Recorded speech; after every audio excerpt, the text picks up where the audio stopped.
Hi everyone, this is Dr. Kritika Selvakumar, Senior Lecturer from the Department of Conservative Dentistry and Endodontics, SRM Dental College, Ramapuram. Today we're going to discuss about the electric pulp test. Pulp test can be broadly categorized into pulp sensibility test and pulp vascularity or pulp vitality test. Under the pulp sensibility test, we have the thermal test and electric pulp test. And under the pulp vascularity test, we have the laser Doppler flowmetry and pulse oximetry. The term pulp vitality test has been interchangeably used for the thermal test and electric pulp test, which fall under the category of pulp sensibility test. We need to understand that in pulp sensibility test, we only assess the neural sensibility or nerve supply to the pulp. On the other hand, the pulp vascularity test assess the exact vitality status of the tooth, where the blood flow or the vascular supply to the pulp is being assessed. Today, we are going to discuss in detail about the electric pulp test, which is a pulp sensibility test. Electric pulp test follows the principle where the stimulation of the sensory nerves, the electric excitation to stimulate the sensory fibers within the pulp. As the intensity of the stimulus increases, more sensory nerves are activated, and this results in progressive increase in the sensory response. The objective of this test is to stimulate a pulpal response by subjecting the tooth to an increasing degree of electric current. A response to electric pulp test only indicates that some viable nerve fibers are present in the pulp and are capable of responding to mild electric current. The response to a given stimulus will be greatest when the neural density is at the highest. The response threshold is reached when an adequate number of nerve terminals are activated to attain the so-called summation effect. In an irreversibly inflamed pulp, it is still responsive to the electric pulp test as it contains vital functional nerve fibers. As you can see here in the pulp chamber, the coronal nerve bundles diverge and branch out towards the pulpodentine border. The density of this nerve plexus of Rashko is well developed in the peripheral pulp along the lateral wall of coronal and cervical dentine and along the occlusal wall of the pulp chamber. Two types of sensory fibers are present in the pulp, namely the A fibers and the C fibers. The A fibers, which are myelinated, have a faster conduction velocity when compared to the C fibers, which are unmyelinated, which have a slower conduction velocity. The A delta fibers are present in the periphery of the pulp, and the C fibers innervate the core or body of the pulp. The A delta fibers have lower electrical threshold than the C fibers and respond to a number of stimuli which do not activate the C fibers. The A delta fibers mediate acute sharp pain and are excited by hydromechanical events in the dentinal tubules such as drilling or air drying. The C fibers, on the other hand, mediate a dull, burning, and poorly located pain and are activated only by stimuli which reach the core of the pulp. The C fibers have a high threshold and can be activated by intense heating or cooling of the tooth. Once activated, the pain initiated by the C fibers can radiate to the head and neck region. As you can see here in the stabulation, once an electrical stimulus is applied on the tooth surface, the A delta fibers, which have a lower threshold, elicit a positive response when compared to the C fibers, which have a higher threshold, which elicit a negative response. Key factors in pulp testing are the thickness of the enamel and dentine and the number of nerve fibers in the underlying pulp. The highest concentration of the neural elements is in the pulp horn region. The direction of the dentinal tubules plays a pivotal role in conduction of the electrical impulses as they run an almost straight course from the incisal edge of the anterior teeth to the pulp horn. Principally, the fluid in the tubules that conduct the electrical impulses from the pulp tester electrode to the pulp travel a shorter distance between the electrode and the pulp, and there is lower resistance to the flow of current. These are some of the indications where the electric pulp tester can be used. It's primarily used as a diagnostic investigative aid in cases of pain.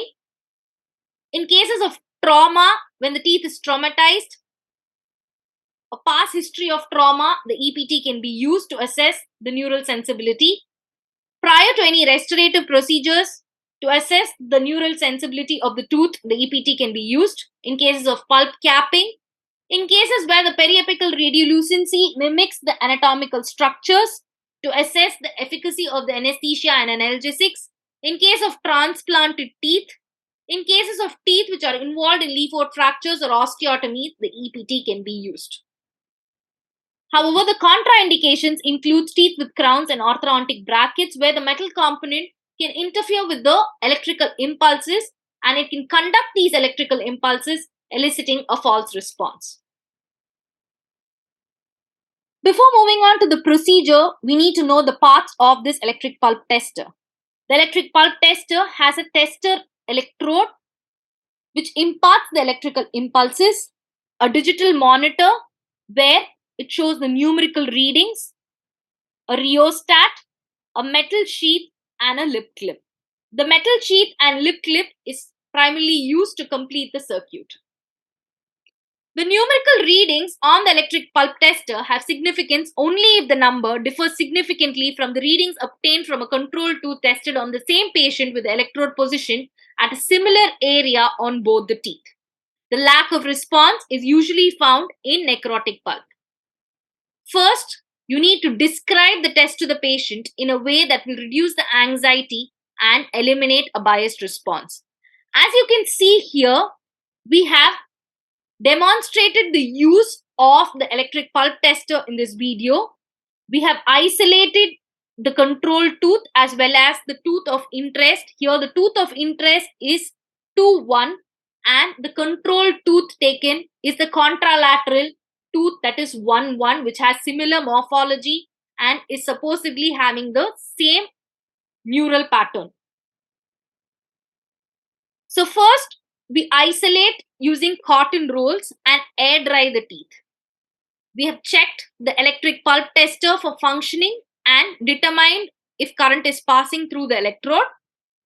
The test is being performed first on the contralateral control tooth, that is 1, 1, to determine the baseline value prior to testing the tooth in question, that is the affected tooth 2, 1.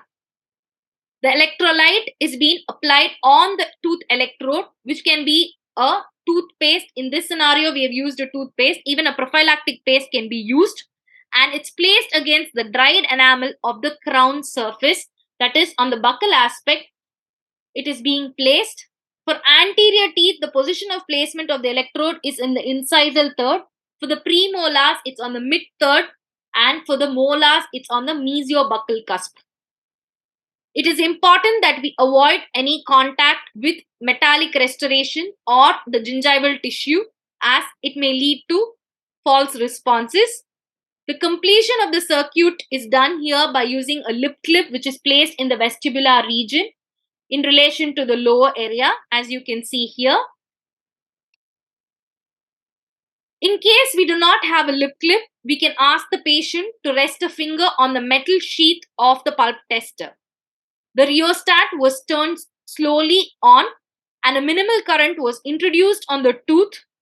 And as you can see here, as we introduced the current on the control tooth, we obtained a baseline value of 6, which is seen in the digital monitor. Whereas in the affected tooth or tooth of interest, even though we kept increasing the amount of electric current that is passing through, that is the amount of electric impulses was increased, in spite of that, reaching the maximum value, there was still no response with relation to 2, 1. This indicated that 2, 1 had undergone complete necrosis.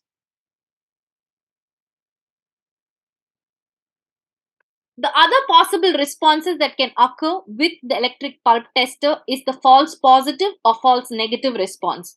False positive response occurs in scenarios where there are anxious patients in teeth with liquefaction necrosis, when the electrode or the electrical impulse comes in contact with metallic restoration, when there is vital tissue still present in the partially necrotic root canal system. False negative response can occur in incomplete root development, that is immature teeth, in recently traumatized teeth, sclerosed canals, when there is recent orthodontic activation or recent orthodontic movement of the teeth, and patients with psychotic disorder. There are few frequently asked questions which rings in our mind as soon as we use this electric pulp tester. So the first question is isolation necessary? Tooth isolation during electric pulp test is essential, as the electric current can be transferred between the adjacent teeth through contacting any metallic restoration, or the saliva can act as an electrolyte and transfer these electric impulses. So drying the enamel and placement of a plastic strip interproximally and the use of a rubber dam is ideal, which can prevent these electric impulses from spreading across the surface of the tooth to the adjacent teeth. And the spread of the current to the periodontium may give a false positive response as well. The breakdown products of the localized pulp necrosis may also conduct the passing current to the adjacent pulp tissue in the same tooth. The electrolytic medium is considered essential as this conducting medium ensures that maximum current passes from the electrode to the tooth surface. Wearing gloves while performing the electric pulp test has always been controversial. The electric circuit can be completed by the operator retracting the patient's lip and touching the patient's skin with another ungloved hand. This is one alternative method. But with the recent infectious diseases such as COVID, wearing gloves has been made mandatory as this is the current guidelines that is being given while using the electric pulp tester. The patient completes the circuit by holding the metal handle of the EPT probe. This can be advocated or employed, or else the use of a lip clip is considered to be ideal. The latex gloves can act as capacitance, altering the electrical output from the EPT, and therefore it is not advisable for the operator to touch the patient in order to complete the circuit. The placement of the electrode plays a key role. So the placement of the electrode, according to Bender et al., the ideal position is for the anterior teeth on the incisal third, and according to Lin et al., for the first molar, the placement of the electrode is to be done on the mesiobuccal cusp region. According to Wilson et al., when he assessed on 27 patients with implanted cardiac pacemakers, he found that the EPT did not produce any interference effects. In case of concussed teeth, they lose their sensory function and they will not respond to the electric pulp test. But we need to keep in mind that these teeth may have intact vasculature. In case of immature teeth, the plexus of Rashko is not fully developed until 5 years after tooth eruption. So we need to wait till the apex completely closes and the maturation of the nerve innervation process is complete.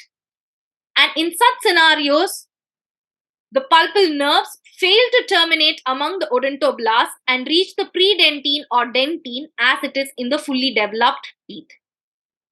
Therefore, in case of concussed teeth and immature teeth, the EPT is considered to be unreliable.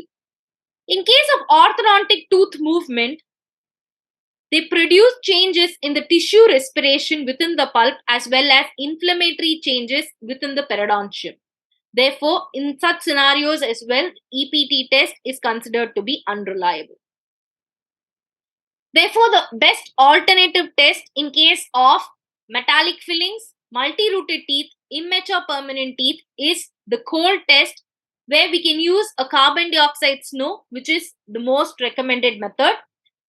In case of concussed teeth, we need to wait for a period of 3 months for the nerve to respond and we need to continuously monitor such patients. In case of full coverage restoration and in order to avoid patient bias, we can use carbon dioxide snow, which is the cold test or thermal test, or else we can employ the procedure of test cavity.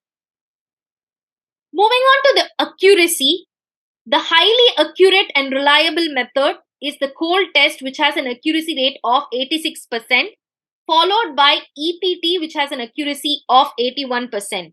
In EPT, it tests the neural stimulation potential and it's always combined with the cold test for accurate results. The heat test, on the other hand, has only an accuracy of 71%. The limitations of the electric pulp test is that it lacks correlation with the histological condition of the pulp. It lacks objectivity and reproducibility and gives an unpleasant sensation. In case of immature teeth, recently traumatized teeth, multi-rooted teeth, the EPT is considered to be unreliable and therefore we can use cold test in such scenarios. In case the patient is on drugs or the patient is a young patient and highly anxious, EPT is not recommended as it may give false results. And in case the periodontium is inflamed, it is not advisable to use EPT. And also, we have the occurrence of false positive and false negative response, which is a limitation of the electric pulp test. Thank you for listening. Till I meet you with another informative session, this is Dr. Kritika Selvakumar signing off. Thank you.